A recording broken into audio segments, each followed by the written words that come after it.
COVID-19 pandemic erodes strength of premium passports. Although some progress has been made, between January to March 2021, international mobility had been restored to just 12% of pre-pandemic levels in the same period in 2019, and the gulf between theoretical and actual travel access offered by even high-ranking passports remains significant. Plummeting UK and US passport power at an all-time low. Isolationism and nationalism block the path to economic revival. In post-COVID world, citizenship matters more than ever before. As the world scrambles to recover from the effects of the global health emergency, urgent questions around international travel remain. Is a return to pre-pandemic levels possible? How will it be achieved? And who will be left behind? The latest results and research from the original ranking of all the world's passports according to the number of destinations their holders can access without a prior visa, show that while there is cause for optimism, it must be tempered with the reality that cross-border travel continues to be significantly obstructed. Although some progress has been made, between January to March 2021, international mobility had been restored to just 12% of pre-pandemic levels in the same period in 2019, and the gulf between theoretical and actual travel access offered by even high-ranking passports remains significant. With the postponed Tokyo 2020 Olympics just weeks away, and the country in our state of emergency, Japan nonetheless retains its hold on the number one spot on the Henley Passport Index, which is based on exclusive data from the International Air Transport Association (IATA). With a theoretical visa-free, visa-on-arrival score of 193. While the dominance of European passports in the top 10 has been a given for most of the index's 16-year history, the preeminence of three Asian states, Japan, Singapore, and South Korea, has become the new normal. Singapore remains in second place, with a visa-free, visa-on-arrival score of 192, and South Korea continues to share joint third place with Germany, each with a score of 191. However, when compared to the actual travel access currently available even to the holders of top-scoring passports, the picture looks very different. Holders of Japanese passports have access to fewer than 80 destinations, equivalent to the passport power of Saudi Arabia, which sits way down in 71st place in the ranking, while holders of Singaporean passports can access fewer than 75 destinations, equivalent to the passport power of Kazakhstan, which sits in 74th place. Plummeting UK and US passport power at an all-time low.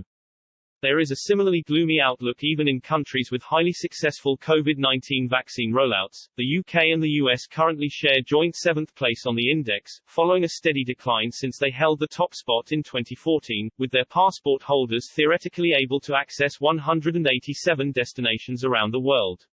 Under current travel bans, however, UK passport holders have suffered a dramatic drop of over 70% in their travel freedom, currently able to access fewer than 60 destinations globally, a passport power equivalent to that of Uzbekistan on the index. US passport holders have seen a 67% decrease in their travel freedom, with access to just 61 destinations worldwide, a passport power equivalent to Rwanda's on the Henley Passport Index. It's uncertain how long travel restrictions will remain in place, but it seems clear that global mobility will be seriously hampered throughout 2021 at least. In many countries, serious doubts have arisen as to the ability to handle a global crisis, with the subsequent embrace of more inward-looking priorities. Increasing isolationism and deglobalization will no doubt have profound consequences, among them further damage to the world's economy, a significant reduction in global mobility, and restrictions on people's freedom to make the best choices for their families and their businesses. It is clear that more than ever, people need to expand their residence and passport options. Stalled race to reopen ahead of the summer holiday season. Exclusive research and analysis indicates that while advancements have been made to restore international mobility levels to pre-pandemic levels, progress has been slow and is primarily limited to business or emergency travel.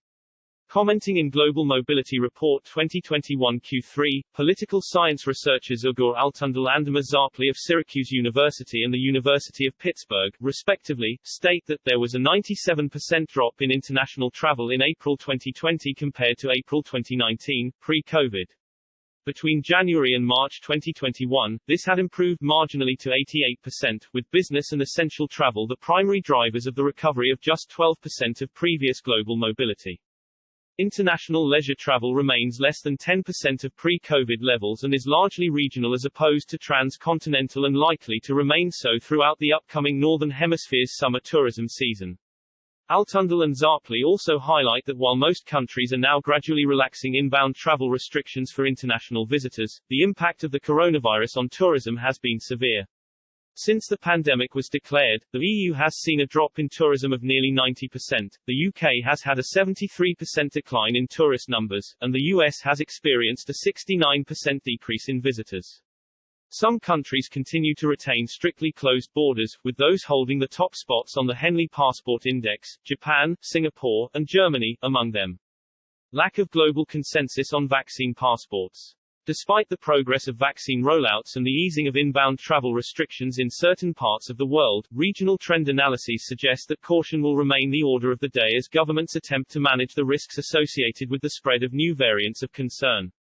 Dr. Hannah White OBE, Deputy Director of the Institute for Government in London, says, as the UK government assesses the global impact of new, more transmissible COVID-19 variants, migration to and from the UK is being governed by a traffic light system. Despite a successful domestic vaccination program, COVID-19 restrictions will continue to create uncertainty for UK mobility prospects well into 2022. Robert Maciejewski, CEO of SIP Medical Family Office in Switzerland, comments that while there are various complex issues that health passports need to address, including the likelihood of internationally accepted standards between governments, widespread adoption of COVID passports appears to be an imminent reality for those able to access them, even if a legal obligation to obtain a COVID passport is unlikely in most democratic countries. Not having one will probably result in de facto restrictions of your freedom, whether it comes to travel or to daily routine activities. Access to healthcare remains a critical consideration for international families. You want to still be able to consult your doctor of choice and access top hospitals and clinics. IATA, the Global Trade Association for Airlines, welcomed the move by many states to exempt vaccinated travelers from quarantine. However, it warned that travel should not be restricted to those who have access to vaccination. Willie Walsh, IATA's Director General, says, the freedom to travel is important. Data shows us that vaccinated travelers should not be restricted. And screening can safely open borders for those without access to vaccination. In both cases, we need a secure system to efficiently integrate the checking of vaccine or testing certificates into the travel process. The IATA Travel Pass enables travelers to securely share their health credentials with governments and airlines. Global mobility gap wider than ever. In the developing world, the slow pace of vaccination programs is raising profound concerns about access and inequality. Commenting on regional trends in Africa, award-winning journalist Justice Malala observes that countries on the continent face immense challenges. If a vaccine passport regime is rolled out across the globe, questions around the fairness of vaccine rollouts, which have overwhelmingly favored the global north, will intensify. The pandemic's momentum will continue to underline this global divide. Dr. Kalin adds, COVID passports will no doubt further widen passport inequality worldwide. Professor Mahari Tadele Maru of the Migration Policy Center agrees and warns that weaponizing vaccine donations to serve narrow national interests will only delay vaccine rollouts and incur further human and economic costs in addition to the millions of deaths and a possible $9.2 trillion United States dollars loss to the global economy. The gap in travel freedom is now at its largest since the index began in 2006, with Japanese passport holders able to access 167 more destinations than citizens of Afghanistan, which sits at the bottom of the index. Its passport holders are able to visit only 26 destinations worldwide without acquiring a visa in advance. Isolationism and nationalism block the path to economic revival.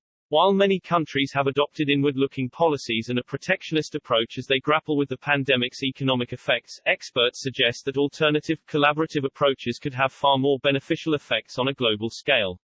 Greg Lindsay, Director of Applied Research at New Cities, says, as global cities and nations alike grapple with the ramifications of COVID-19, it's critical they realize the true nature of the threat, and opportunity, before them. Rather than dwelling on wealthy former residents now working from their second or third homes, they must focus on restoring the flow of immigrants. The cities that make themselves most hospitable to new arrivals in the wake of the pandemic are poised to be the capitals of the new Roaring Twenties.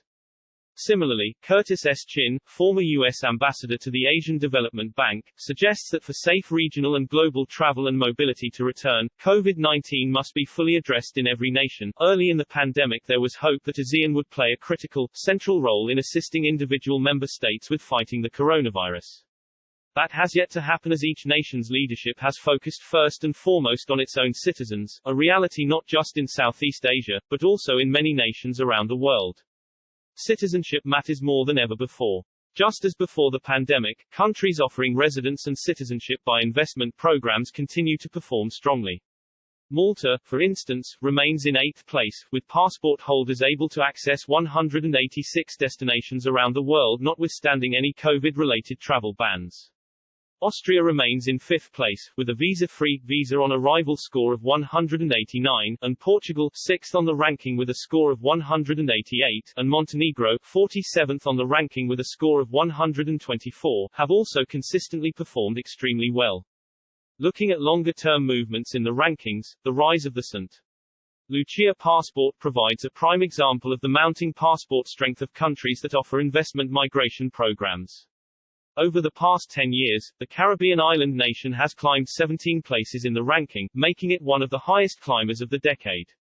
Research indicates furthermore that the Caribbean, a region with a high concentration of island nations that offer citizenship by investment programs, has had the greatest success in reviving tourism in the wake of the pandemic.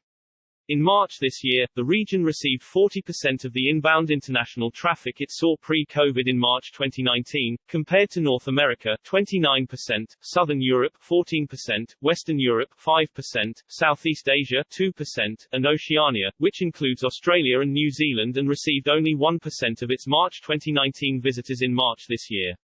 While unpredictability will no doubt continue to define the coming months, the increasing demand for investment migration is a certainty. Since the pandemic struck, ensuring future access to multiple residence options and/or having dual citizenship, whether by exploring one's ancestry or by participating in residence and citizenship by investment programs, has become even more essential for entrepreneurs and investors and their families as a means to mitigate volatility and reduce their exposure to risk at a national, a regional, and global level.